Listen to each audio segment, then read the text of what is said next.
Discover the brotherhood that sharpens you. The ISI community is free for 30 days. Join now at isibrotherhood.com/community.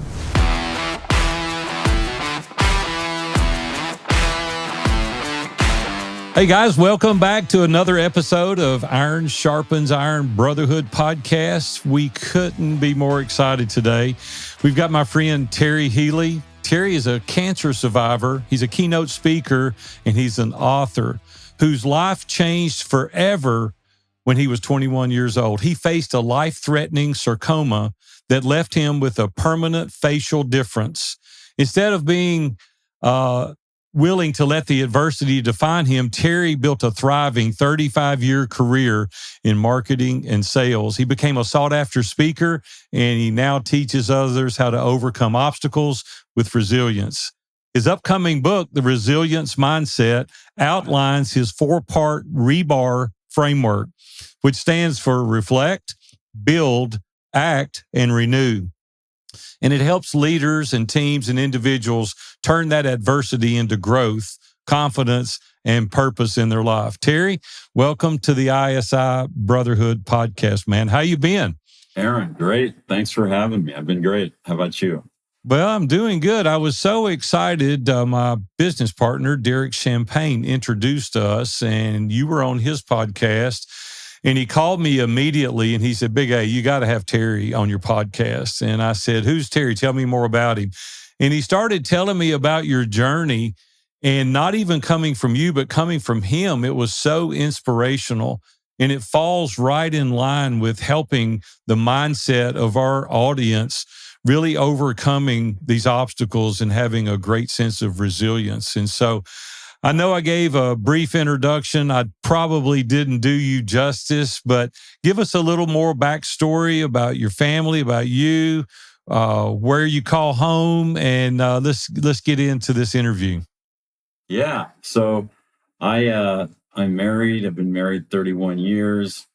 My wife is somebody that really helped shape who I am over the years, and was a great support system, obviously, but she also keeps me honest, right? I come from Santa Cruz, California, and spent a lot of time in Bend, Oregon. So I'm a West Coast guy. That's okay. We got both coasts covered, right? I'm in Nashville, almost to the East Coast. So you and I are bookends. We've got the whole U.S. covered. And so that's good. 31 years, man. Congratulations. You don't see many folks married 31 years anymore. And so that's quite an accomplishment. So way to go. What's up with me? You keep them straight out there in California, okay? Don't let them get away with anything little shaky. Listen, Terry, I want you to take us back to that pivotal moment in your early 20s and tell us about what it was that you were faced, and let's dive into how you dealt with that. Yeah, thanks, Aaron. So when I was a junior at UC Berkeley, I was really, I like to say, living life on easy street. Everything was going great. And then out of nowhere, I had this bump form behind my right nostril. Initially, we found it difficult to get a diagnosis. I was blessed that we got a diagnosis. It took about 8 weeks. But with that diagnosis, they said, hey, we caught this thing early. We just need to go do some surgery. And we think that's all the treatment you're going to need. But know that this is a very aggressive form of cancer. And if it recurs, that might be a different story. So 6 months later, it did recur. And so that's when my life changed very radically, from somebody that was confident and living life on easy street to suddenly, taking a big detour and not so sure where I was going to land. Yeah, can you take us back? You're 20 years old, so you're in the prime, right? You're out of school and you're ready to tackle the world, and you're out. Was this caused by like the sun, or do they know what caused that, or have they made that determination? No, it was actually in my right maxillary area, so behind my nose, the tumor was growing. I was just lucky, Aaron, that it was pushing against my nostril, which was Okay. causing my nostril to flare. Because Okay. if it had grown the other direction, right, it would have been a really terrible thing, because I would have never gotten, I never really would have been aware of it until much later. So it's a really rare type of, typically these are often childhood cancers. So they happen for people between 5 and 21. I was at the high end of that. I was 20 when I got diagnosed. So yeah, but they typically occur in the arms and legs, not so much in the head and neck. face. So that was the other complication of mine. Well, take us back there for a minute. Like, what were your feelings? What were your emotions? How was your family aiding and supporting you? Like, if you can go back there, what was going on in your mind related to this? Well, when I first got diagnosed, I think I relied a lot on my foundation of faith. I was somebody that had strong religious faith that gave me courage. It gave me hope. That was really, really important. And I had a great support system. Honestly, we weren't that worried about what was going on, but we knew in the back of our minds that there was potential that this thing could recur. And when it did, which it did, that's when everything changed. Should I talk about actually what happened when it recurred? Yeah, absolutely. Okay. Absolutely. Yeah. I want to hear your story. Yeah. So it was 6 months later, and I went to see the doctor, and he got the wheels in motion. He said, go, we need you to get a CAT scan, but he was already putting the wheels in motion. He was setting me up with a tumor board. He was scheduling surgery. So he knew that this thing had come back. I sensed that. It was a eye-opening experience to be part of a tumor board and to find out that your case was the most difficult one they were dealing with, and that suddenly my world was going to get turned upside down. So I ended up going into surgery with somewhat of an unknown, Aaron. Like, we don't know what we're going to find. We're hoping we can save your eye. Well, what they did is they removed half my nose, the shelf of my right eye, the muscle and the bone from my right cheek, part of my upper lip, part of my hard palate, and 6 of my teeth. And I woke up attached to my chest because they had transplanted a full thickness skin graft from my chest to fill in this cavity that had been created on my face. And so when I woke up with that, I had no idea. Nobody had any idea that I was going to end up with this flap of tissue. So I honestly went into the bathroom to look at myself and said, oh my God, I look like the Elephant Man. And so the issue was, it was life-threatening at that point, but it was also disfiguring. So it was, what's the bigger concern? And I think over time, when we got the cancer under control, the bigger concern was obviously what it was doing to my appearance. Right.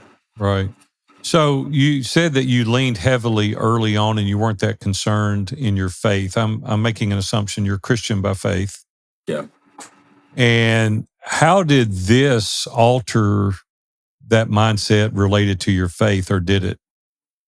It really didn't. As I said, I had a strong foundation. I think that I always felt like I was somehow connected in a way to something that was, out there, that was something that could give me strength.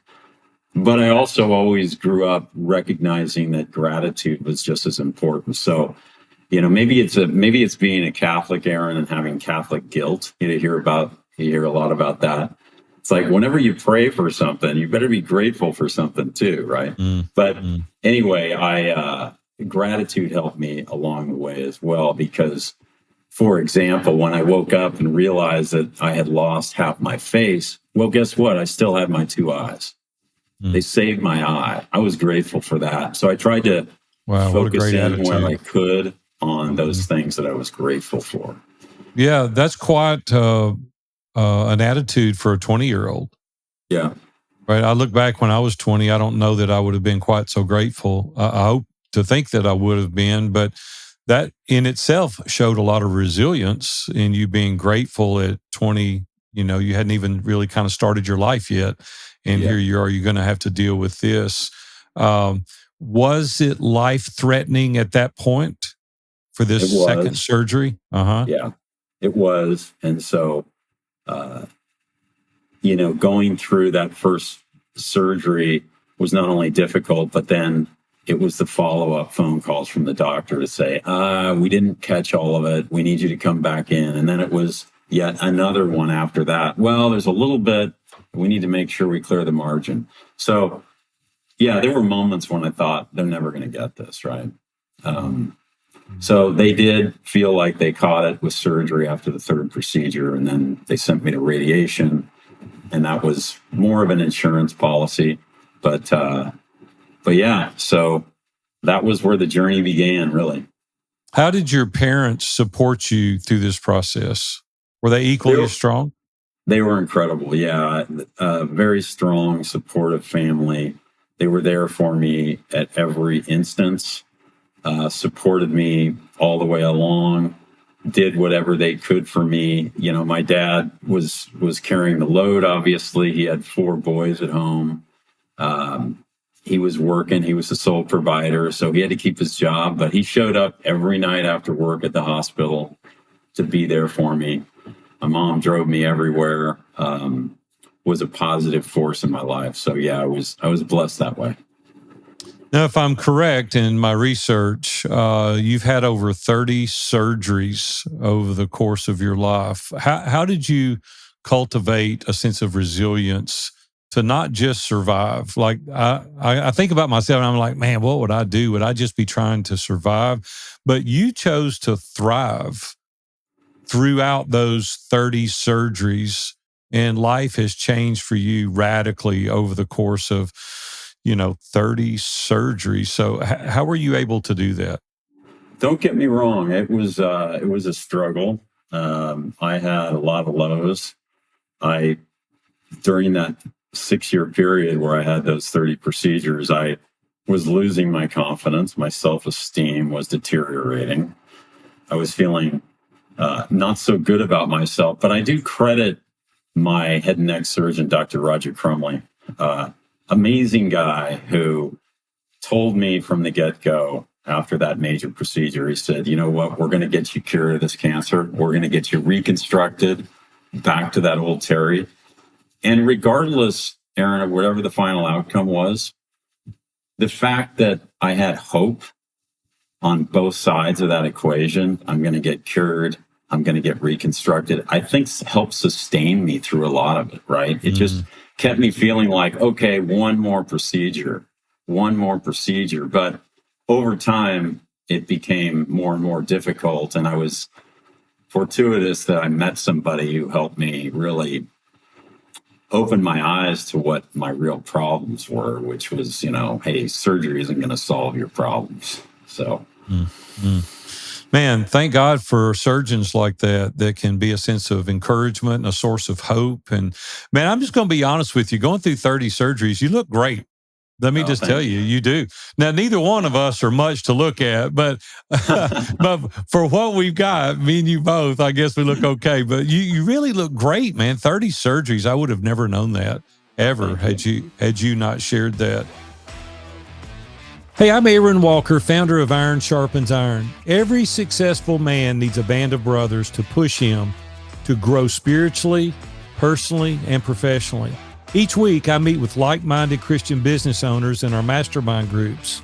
We share wisdom, tackle challenges, and we hold each other accountable to grow, not just in business, but in life. Don't do life or business alone. Join the brotherhood that will challenge, encourage, and sharpen you. Visit isibrotherhood.com and take the first step today. So out of that, you created kind of a framework, and you're calling it the REBAR, REBAR, REBAR. How does this guide people to overcome adversity? Yeah, so this spawned from speaking engagements where I would share my story and then I would talk about my framework, and people would say, well, you need to write a book about it. So I finally did. But REBAR is really exactly what you said. It's a resilience framework that I packaged up in a way that makes it a little bit easier for other people to go through the 4 phases of my framework in a personalized journey so that they can walk away with something actionable. So it's a workbook approach, but Reflect is really, so it's reflect, build, act, and renew. Should I just touch on what each one of those? Yeah, we would love that. No, absolutely. We want to learn because there's a lot of people out there today going through adversity and they need more resilience. And a guy like you that's been through what you have gives us a great sense of hope and encouragement. So whatever you can share and teach with us, we want to hear it.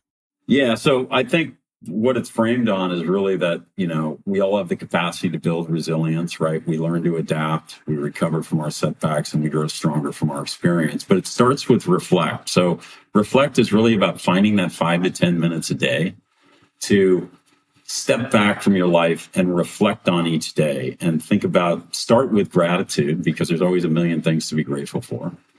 That puts you in a positive mindset. And then you do I would say, an audit of your day. Think about, did you learn anything today? Were you inspired by anything? If you were inspired by something, is there something that you want to apply to your life tomorrow? And that's sort of how I operated. And I learned along the way that there were inspirations that were happening around me that I wanted to incorporate into my life. And know that this is a practice, right? This is about getting into a practice, because you're not going to have inspirations every single day. But if you're in the practice of it and you reflect, you find that there's so many things you forget about when you don't take that 5 to 10 minutes, because everything's hitting you, right? You forget about a conversation. So that's a really important baseline. Build is really about developing a positive mindset. It's about developing a growth mindset. And that's really when we start to find balance. That's when we identify our support systems. And that's when we choose to be positive, because it's a choice, right? The third phase, act, is really where the rubber meets the road. And that's when we start to take control. It's when we get focused. It's when we face our challenges. So this is really execution mode. So this is when there's a whole bunch of tools and methods that you can employ, choices, right? There isn't a one size fits all. That's the whole idea, is that this is personalized. But that's really where you start to take action to address whatever you're dealing with. And then finally, renew is the commitment to the process. It's when you step back and say, what did I learn from this ordeal? Because let's face it, if you're still alive at this stage, that's a blessing, right? You've survived it. But stepping back, celebrating your wins, that helps build your confidence. Thinking about the traits and characteristics that you embody that enabled you to overcome that challenge is really important. That helps rebuild confidence. So it's really that time when you reassess, and reinforce the process, and the goal being, how do I become a better version of myself going forward from what I learned? So in a nutshell, that's what it is. Let's go back for a second. I want to break these down just a little bit, because I want the audience that's listening today to be able to take this framework and apply it to their life. But realistically, the time frame for you to embrace being able to reflect and start your day with gratitude, where did that happen at along the process? So you're 20 years old, you have this major surgery. Over 6 years, you have 30 surgeries. Was this during that time? Was this post the 30th surgery? Like, where did you finally come to this conclusion that you needed to be grateful for something, even in light of your current circumstances? Well, I mean, as I said, I think that I was somebody that tried to practice that. That was important to me, to remind myself that things could always be worse. So be gracious. But I would say that really that reflect process became the strongest when I reached my lowest point. Okay. Which was at what period? When was that? So that was in 1989, which was 4 years after that major procedure I described. Okay. And I had had 6 surgical procedures from one surgeon over like a 6-month period, where he was trying to make my nose symmetrical again. And it didn't work, was the bottom line. They couldn't make it right. And so anyway, I met somebody, a woman who, long story short, really helped me understand that my issues were not my physical appearance. My issues were my insecurity. She called me out on it. And basically, that prompted me to step back and really spend a lot of time in reflection and think about, wow, that's brutal. That's devastating to hear. But here's a woman that's telling me that it's not my looks that are the issue. So the surgery wasn't something I could control. I recognized that at that point. 30 surgeries and I'm not making progress, right? So it was a blessing because when I reflected on it, I thought, okay, I need to figure out how to rebuild myself. How am I going to do that? And that's when I started on my journey to try to figure out what tools I could employ. How did you receive that information from this lady?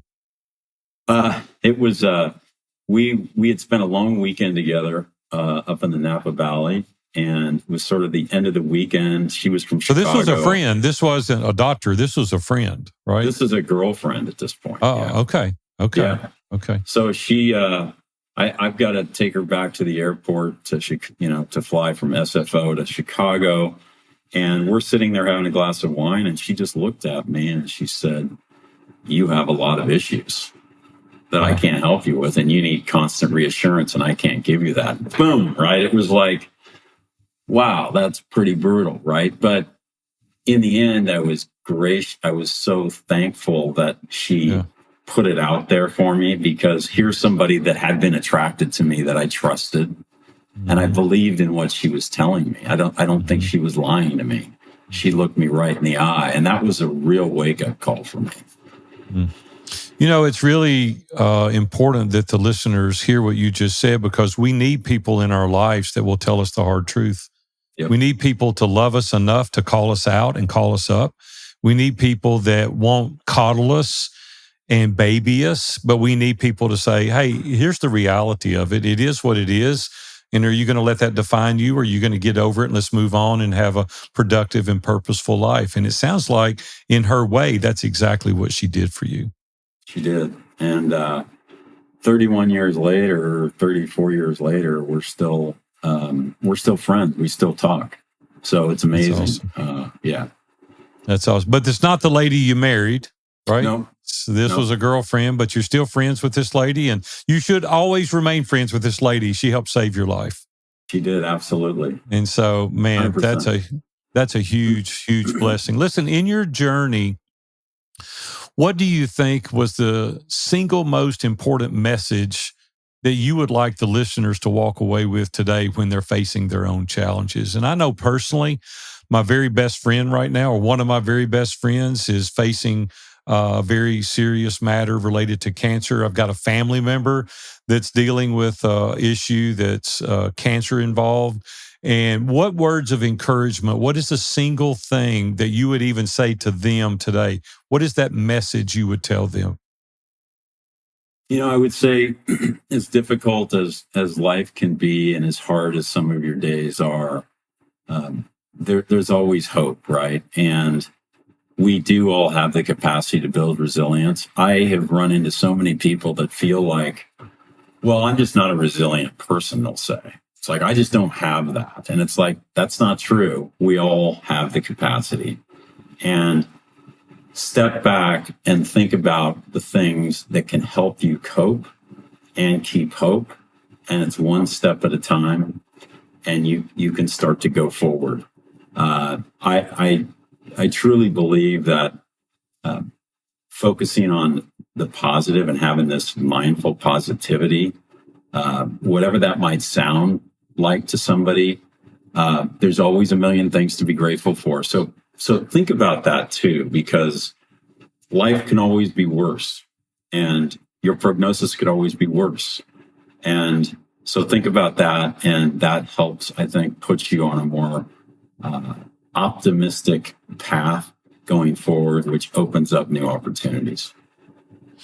You know, Terry, about 3 or 4 years ago, I was in a really bad spot emotionally. There was something that was very troubling in my life, and I didn't have a sense of gratitude at that time. And I know a lot of people that are listening right now are kind of in that space in our audience.